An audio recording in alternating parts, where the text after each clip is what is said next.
Well, thank you, Ken and Richard Sewell, for being here today.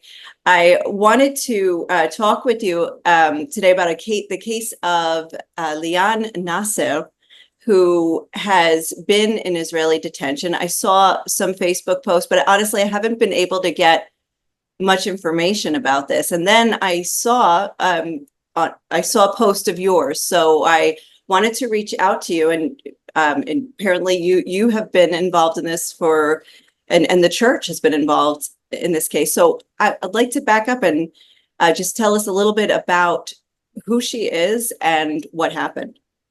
Okay, so Leanne is a 24-year-old Palestinian Christian girl. She lives in Birzeit, just outside Ramallah in the occupied West Bank.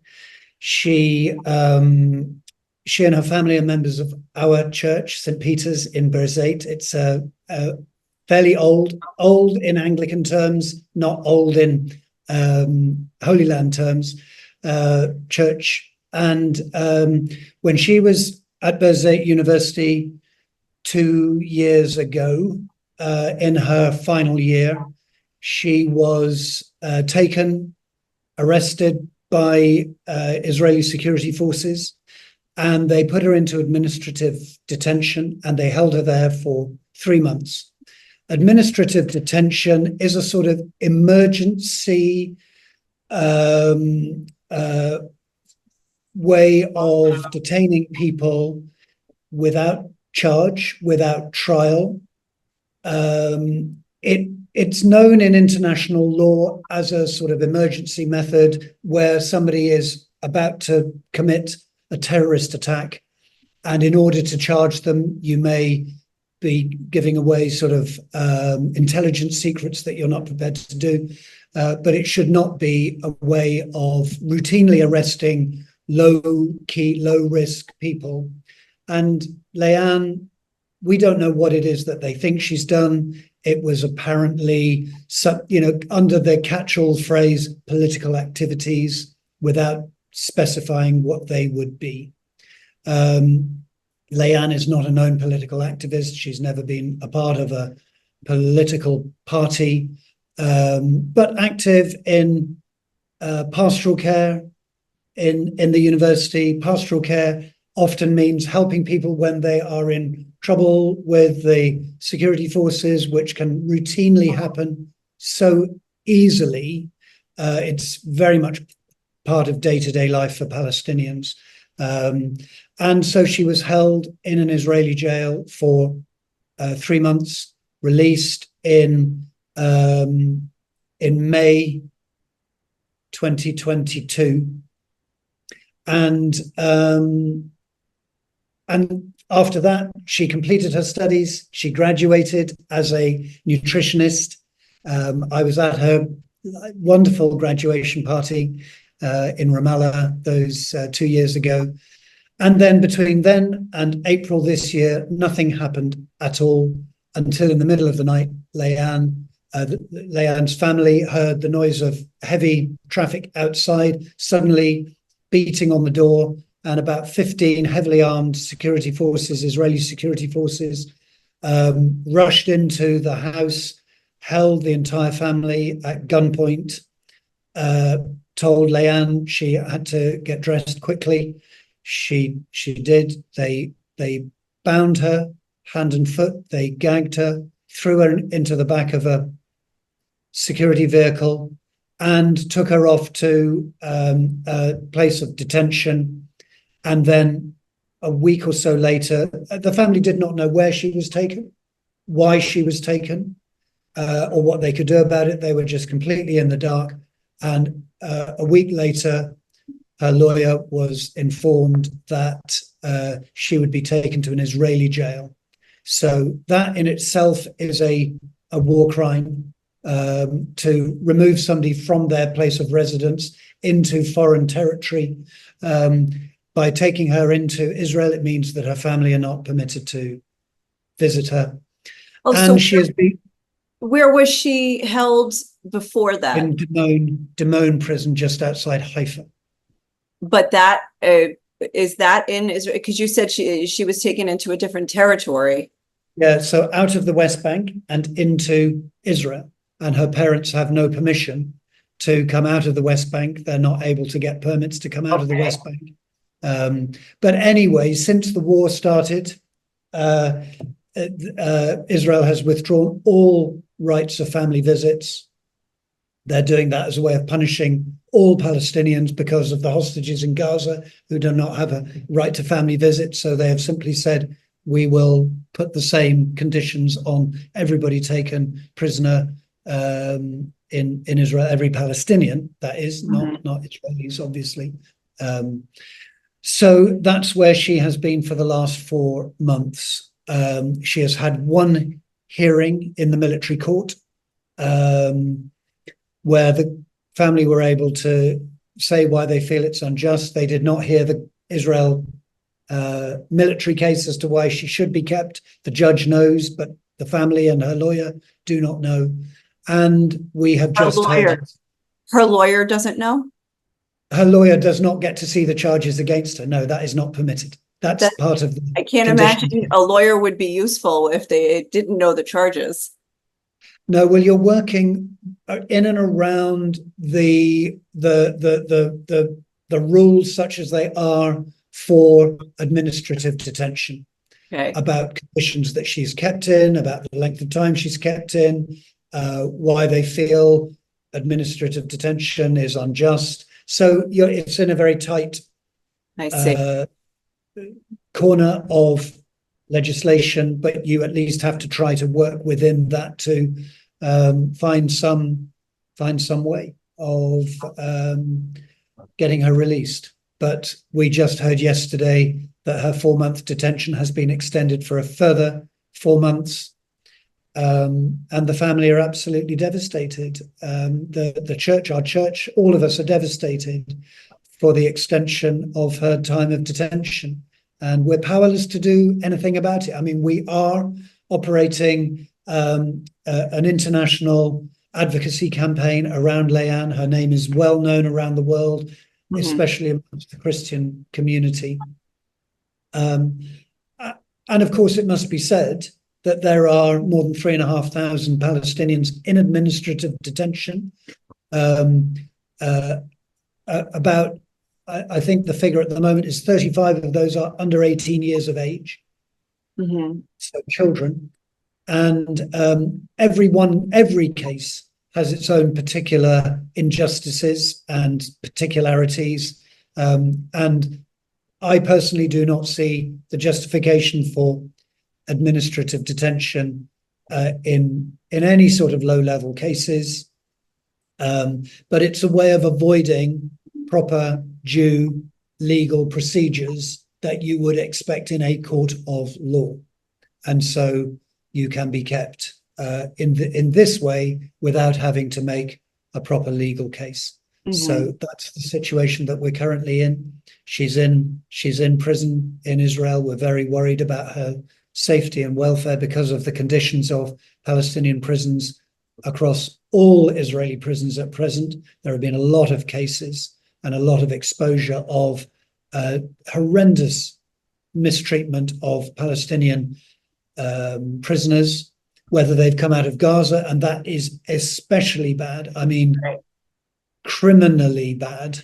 But routinely Palestinian prisoners are being underfed, being over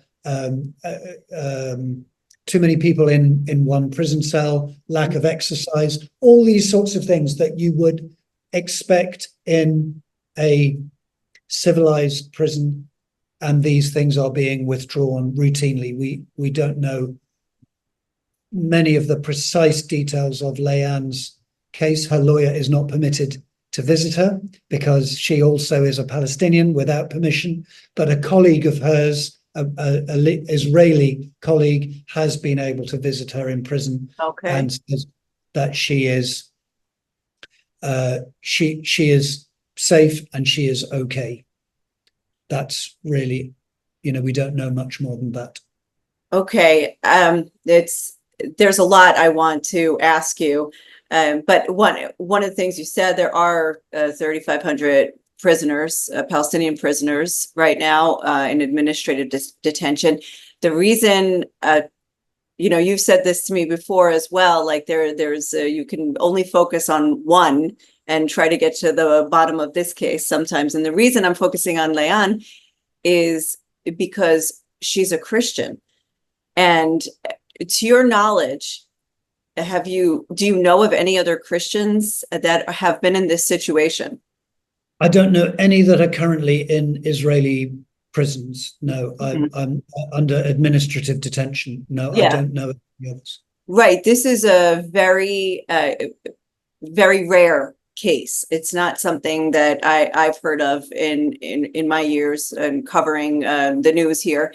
And so it really caught my attention that there was a Christian who was arrested. So of course, we want to know, well, why, and what would be the justification? Tell us about Leanne and her family, and probably within the context of also the Christian community.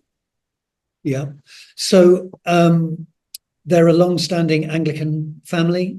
The Anglican Church has been there in Birzeit for 200 years, 150 years. And the family have been members of that church for several generations. Her mother is a wonderful, gentle, deeply faithful Christian woman in her 40s. She, Lulu, and her husband Sammy. Sammy works at Birzeit University in administration, and they're very gentle, dedicated people. They've got 3 children. So the eldest is training as a doctor. Actually, has just gone to America to do further training in Atlanta, in North Carolina, I think. She has a twin brother, Basil. Okay. And he is still at home with his parents. And they're just a very ordinary Palestinian Christian family. Nothing remarkable about them except they're strong and they're steadfast and they're determined. And Leanne herself, I have met her, but I don't know her well. But when I've visited the family since she has been in detention, I always ask them, tell me about Leanne, and they say she's a really strong person. She's really determined and courageous, but she's got a very gentle heart. She's always looking out for vulnerable people who need support and care and love and attention. And she is the one who will stand up and do the thing that maybe others haven't got round to doing. She's a deeply loving, caring person, but also, a strong person. Her brother Basil said they would always fight and she would always win. So she's got real inner strength, and that is what will get her through her time in detention. That she is no wallflower, and she's going to be determined to see it through with courage. Now, I'm assuming the family doesn't have Israeli citizenship, and perhaps they don't also have Israeli ID. They do not. Okay, they don't. So that, because I think maybe a lot of people outside don't understand that, despite the fact that even Bethlehem is, by the way, like 2 miles from where I'm sitting, that it's actually like crossing some kind of border and you need permission or a documentation. And so Palestinians in Birzeit who don't have Israeli ID and they would need permits to get into Israel, into Jerusalem, and then to get to Haifa to see her in prison. So when they arrested her, or when they took her originally, was she held first in the West Bank and then brought to the prison? She was held for several nights in the West Bank. Maybe off a military prison before she was transferred out and into Israel itself. Okay. So I just wanted to provide a little context about understanding it's even though everything is close, it's not necessarily reachable. Now, the Christians are a minority, both in Israel and in the Palestinian territories. Is Christians are, I think, 2% of Israeli and Less than 2%. and 1% or so of Palestinians. And I would guess that Anglicans are an extreme minority of the minority. We are. Can you number how many Anglicans are there? Oh, well, in the West Bank, we have got 5 churches, two in Nablus, 2 in Ramallah, Ramallah and Birzeit, and then one Zababdi up in the north of the West Bank. They're small churches, maybe with 50 families each. Not even that, maybe 30 families each. So we're in the hundreds in the West Bank. Oh, wow. In Israel, we've got a few more churches, and we're, a couple of thousand. In Jordan, we've got a few more. That's part of our diocese. And there are more Christians, Anglicans in Jordan than there are in Israel, Palestine put together. But still, in total, we're maybe 8,000, 9,000 people. We're tiny. That's very tiny. That's actually competing with the Armenians for the minority of minorities. Yeah. What about in Gaza? In Gaza, we don't have any Anglicans at all, but our ministry in Gaza is the Al Ahli Hospital, which people will know about because it's such an important hospital. It's just about the only fully operative hospital in the north of Gaza. It's in Gaza City, and so our vested interest in there is through that very important ministry. Okay. Can you tell us a little bit from your perspective, what is it like for Christians, both under Israeli authorities and Palestinian authorities? What are the freedoms? What are the inhibitions? Is it the same? Is it different? Well, Palestinians in Israel are, if they're citizens, so if they're East Jerusalemites, then they've got not full citizenship. They're third-class citizens. If they're Israeli citizens, then they're second-class citizens because they do not have the same rights as Jewish Israeli citizens. There's discrimination, both institutional and attitudinal. And yet, there are freedoms that are appreciated under a theoretical democracy. I think that's becoming increasingly a dubious term in Israel, the way that things are going under the present government. But they enjoy certain rights and freedom which are valuable, and nobody would want to dismiss that.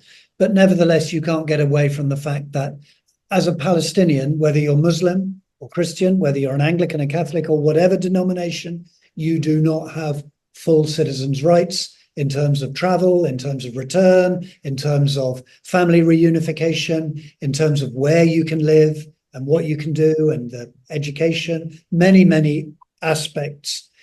But it's not because they're Christian, though. It's no, right. Okay, so just there are no specific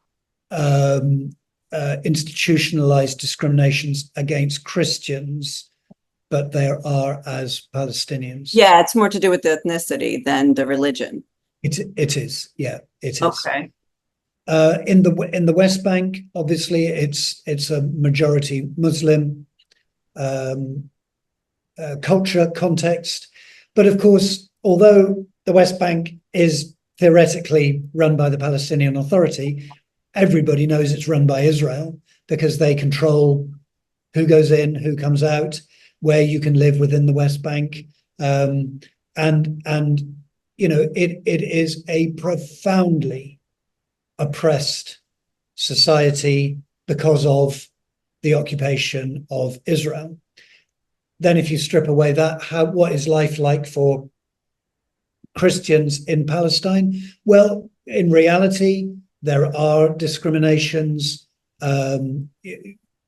Christians do not always feel free to be able to get the jobs that they want. There may be discrimination from certain Muslim parts of the community, and they don't feel their culture is always honoured and respected, and maybe they don't feel their rights are always protected. Theoretically, they are. There is nothing institutional with it under the Palestinian Authority that discriminates against Christians, but attitudinally, then yes, people do feel they are not always respected. But on the other hand, there are many alliances, many friendships, many family bonds that bind Palestinians of all communities together, and against a common, you might say enemy, or you might say challenge of the Israeli occupation, and there is common cause in many, many ways. And so I think many Christian Palestinians would not describe their whole life as oppressed by the wider society at all. But it would be wrong to say there isn't anything at all. Mm-hmm. So that's a broad brush stroke. Yeah. You could go into all sorts of details, but that's the broad context. Mm-hmm. Okay. So, and in the context of this, I think, like we said before, it's so rare for a Christian. You know, I often to just tell people that it's a political issue more than a religious issue here of between Israelis and Palestinians, and nevertheless, you don't usually see Christians involved in attacks and then in arrests. It's very, very rare. And of course, a 23-year-old girl, I think she was 23 when she was arrested. Maybe or you said she's 24, or maybe she is now. 24 now. Yeah. That's not it. Your stereotypical, maybe national, it's not your typical suspect in the world of possible terrorism or a security threat. Usually the security threats are, they'll limit men between the ages of 25 to 40 or something like that.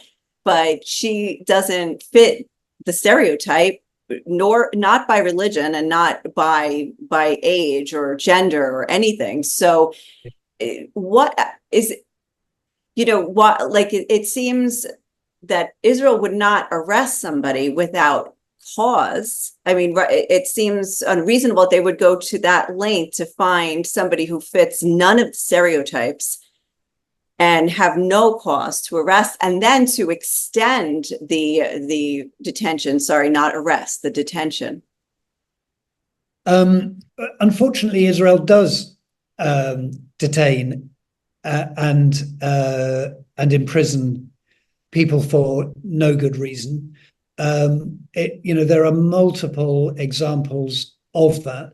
But what might have drawn her to the attention of the security forces, and that nobody really knows, except that I think her pastoral care and her sense of the injustice that her student colleagues were experiencing made her, I think, a sort of spokesperson. She would speak up for those who did not feel able to speak for themselves. And in what context were they unable to speak for themselves? What was?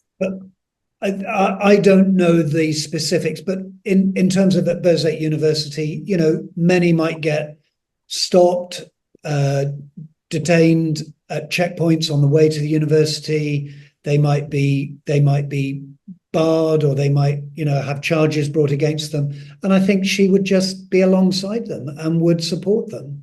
Mm-hmm. And she's very articulate. She's very, she stands out. She's a striking looking person, and she's an articulate and intelligent person.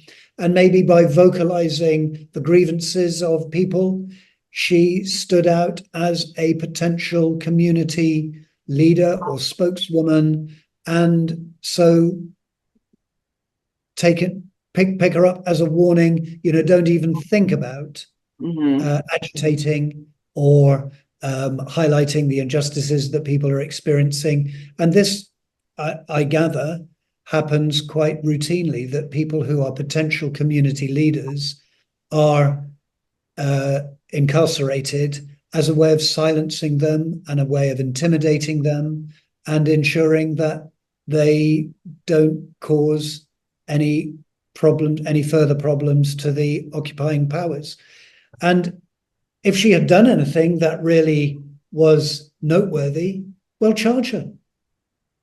They've now had plenty of time to charge her. So tell us what it is that is supposedly so subversive and so dangerous that she should need to be incarcerated, and have done with it. Then there can be no disagreement, can there? There is just no justification for administrative detention in cases like this. If you found a weapon on her and you thought she was about to commit a crime, fair enough. And it takes time to gather information, but there is no suggestion that she was involved in any violence. If she was involved in political activity, well, let's hear it. Yeah, and